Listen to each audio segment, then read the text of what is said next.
Hey guys, welcome to my channel. My name is Dr. Tom LaHue, and today we're going to be talking about people pleasing and the cardboard relationship.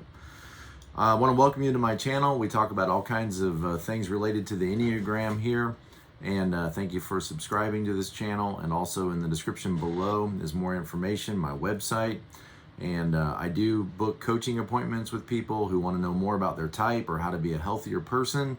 Related to the Enneagram or also relationship issues. So if you have any questions or anything I can help you with, please feel free to go to the website. Thank you to my patrons who support this channel. I really appreciate your contributions and your encouragement. So let's talk about the people pleaser. If you are a people pleaser, then you know that sometimes anger can be a lot. You know, you don't want to experience other people's anger, and you probably don't want to experience your own anger.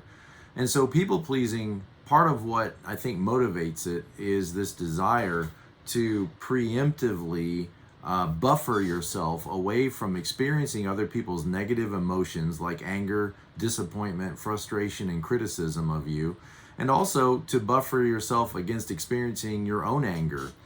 Maybe you're afraid of anger. Maybe you're afraid of what would happen to you if you experienced somebody's disappointment or anger. Or maybe you're afraid of your own anger.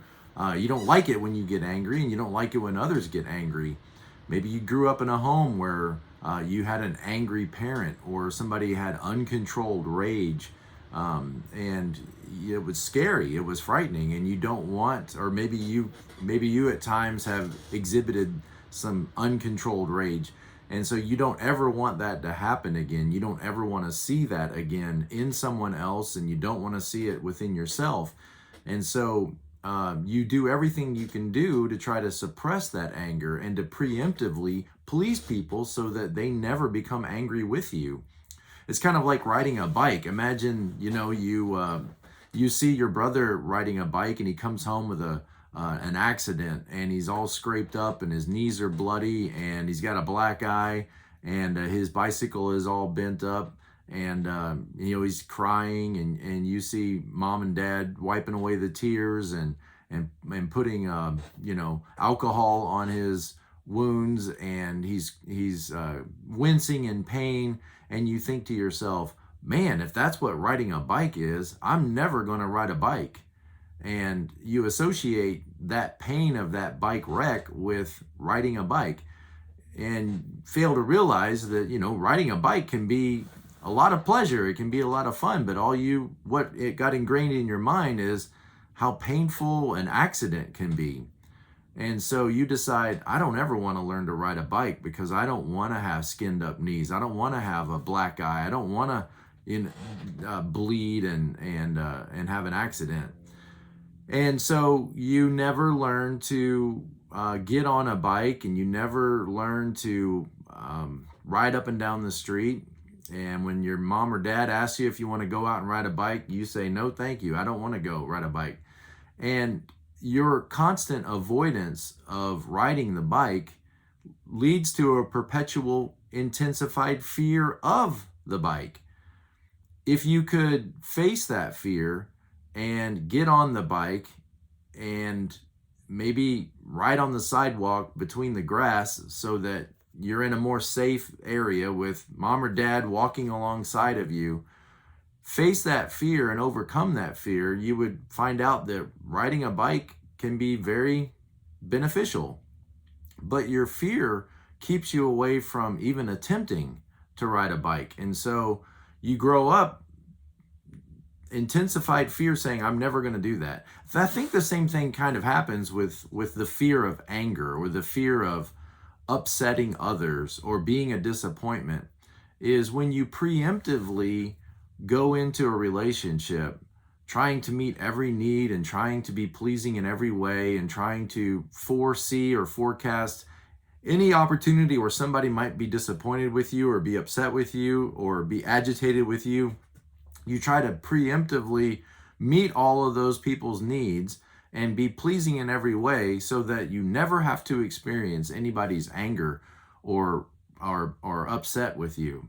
And you never have to experience your own anger. And so there's this maybe fear of anger. Like if somebody got angry and disappointed and upset with me, that would be so painful. That would be so crushing.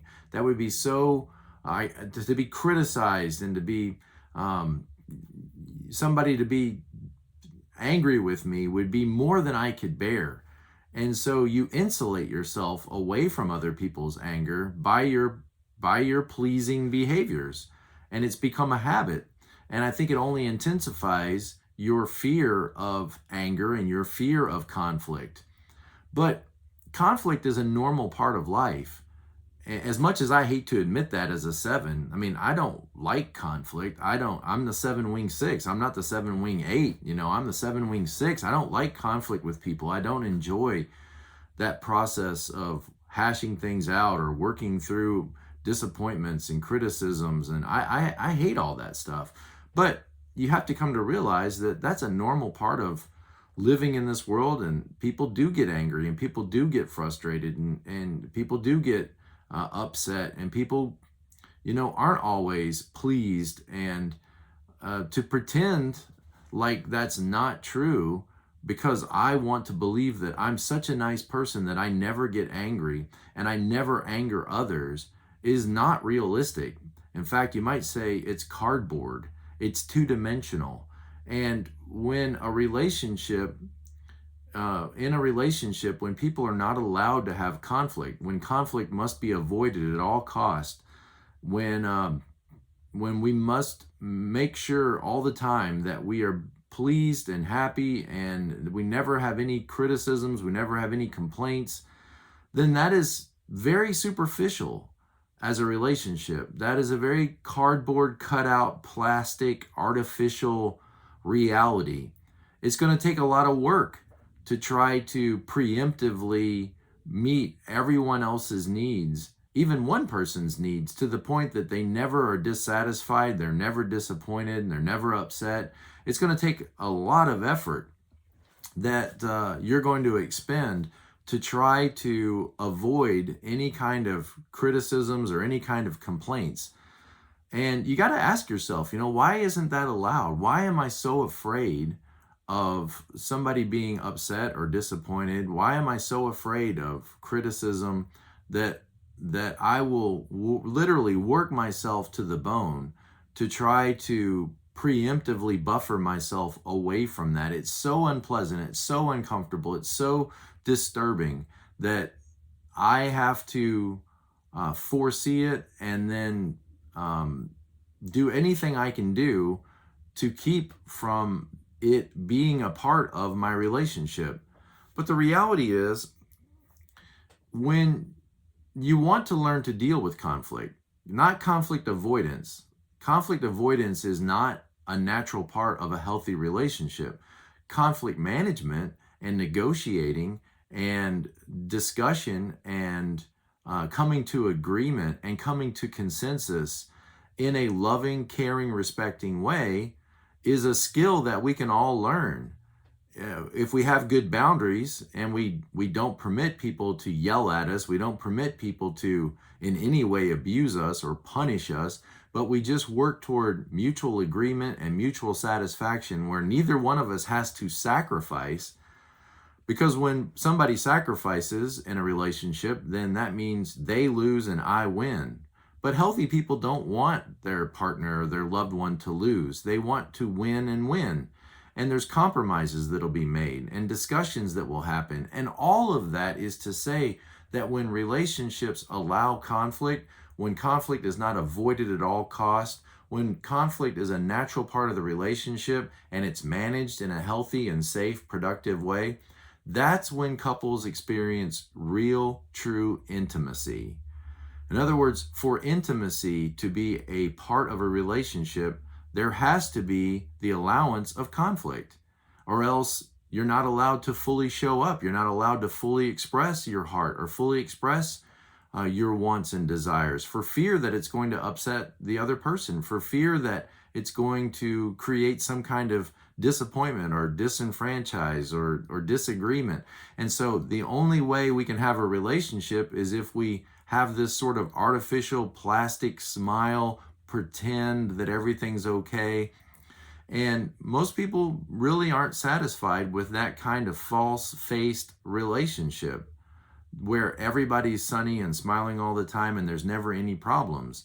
In order for you to have that kind of relationship, you have to limit what you say and you have to limit what you share with each other for fear that it's going to initiate some kind of criticisms or conflict. And so you're not allowed to really speak your heart. You're not allowed to really work toward any kind of real lasting changes in that relationship. And so that relationship is handcuffed. That relationship has become stagnant and sterile.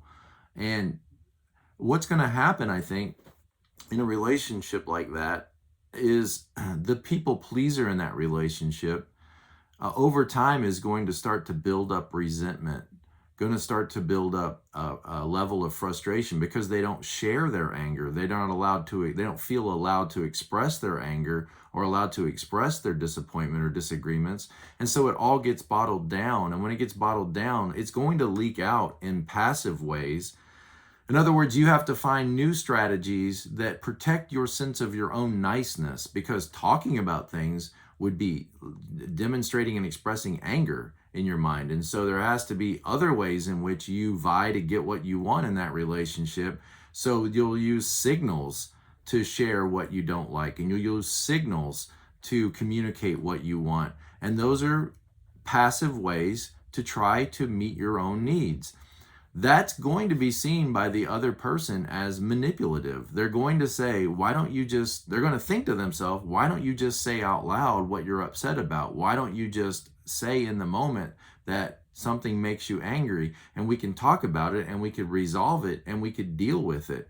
But we don't. We bottle it down. The people pleaser is going to bottle it down and then give signals in passive ways to try to communicate their frustration, their hurt, their disappointment. And it's not allowed to come to the surface.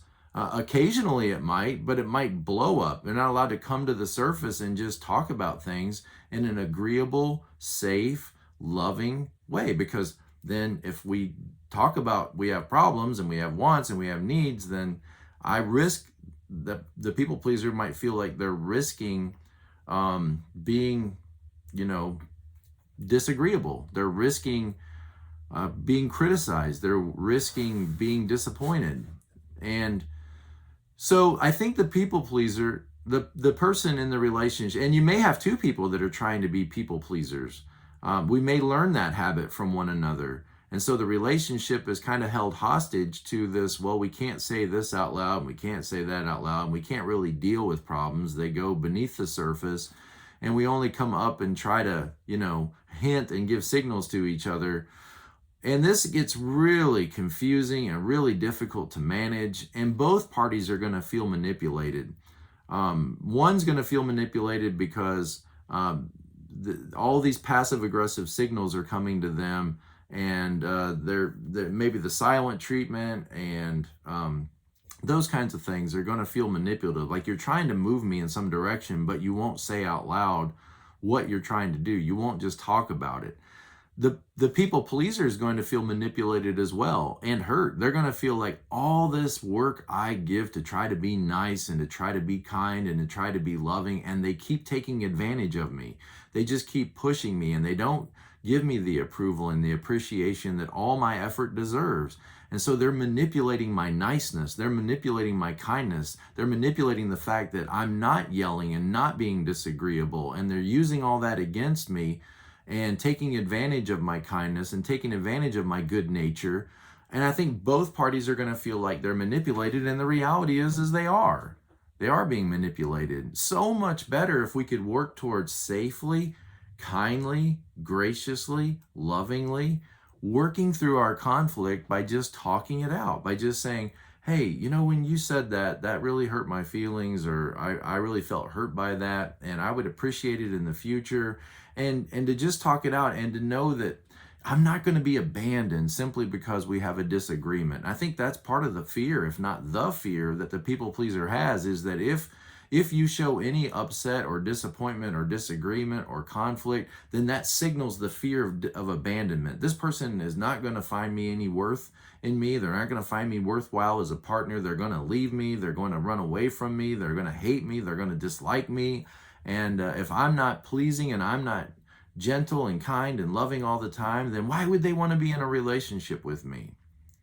And so we get back to that issue of worth and value, which is often an important aspect of type 2s, 3s, and 4s. Type 9s just don't want to have conflict, and so they might kind of passively deal with their conflict because they don't want to have problems. And 6s might be afraid that people are going to turn against them and the worst case scenario is going to happen, and so you better be careful what you say. And all of this, I think, boils down to, just like we learned a passive-aggressive way of dealing with problems and avoiding them and trying to send signals of what we want and what we don't want, what we like and what we don't like, just like we learned those habits, the habit of avoiding getting on the bicycle, we can learn new habits. We can learn new patterns if we're willing to risk that. If we're tired of a cardboard relationship, and ultimately it's a self-defeating scenario because your fear of abandonment causes you to preemptively be people-pleasing and not allow there to be conflict, which makes the relationship cardboard, plastic, and two-dimensional, which will cause a lack of intimacy in that relationship, which will cause people to become frustrated, disappointed with that relationship, and ultimately perhaps even abandon the relationship. And so it's a failed strategy. And recognizing that is the beginning point to, well, let's learn something new. Well, let's try something new. That maybe anger isn't the worst thing in the world. Maybe anger is a natural part of life, and maybe just pretending like it's not there doesn't make it go away. Maybe we could deal with our anger and accept our anger, and rather than being angry at ourselves for being angry, maybe we could just express maybe we could express our anger in a positive, caring, loving way that reaffirms our value of each other and our value of the relationship, and take that risk that maybe it's worthwhile to get on that bicycle and enjoy the ride. Maybe it's worth the risk, the danger that sometimes we will fall and sometimes we will have an accident and sometimes we may end up, hurting, but it's worth the risk for real, true, intimate relationships. When we try to insulate ourselves from pain, often we come up with failed strategies. The reality is we don't live in the Garden of Eden any longer, and pain is a part of this life, and we will experience it. It's not the end of the world to go through pain. Pain can sometimes be a great teacher for us, and every couple is going to have disagreements. It's natural. Every couple is going to have disappointments. It's natural. Every couple is going to have conflict. And it doesn't mean you're not a nice person. It doesn't mean you're not a kind person if you share disappointments of your own, or if you begin and initiate conflict in the marriage or in the relationship. It's just, it can be done in a loving, gracious, kind way. Every parent has to deal with conflict with their children. When children don't behave and don't listen to the rules and don't pay attention, it should lead to conflict. That's the natural reaction. It should lead to anger in the parent. But anger can be expressed in loving, kind, gracious, and caring ways that are always in the benefit of the child, to teach the child self-control. It's never right to express anger in abusive or threatening or authoritarian ways. And you don't have to do that. It's not a all or nothing proposition. Sometimes anger, it seems like, is a light switch. It's either all the way on or all the way off. And all the way on looks like a tyrant, and all the way on is yelling and screaming. And maybe that's what you grew up in, but that's not what you have to be. There is this middle place, of a healthy, balanced expression of real feelings, real and true and honest. That's what we want to get to in our relationships. That's what real intimacy is.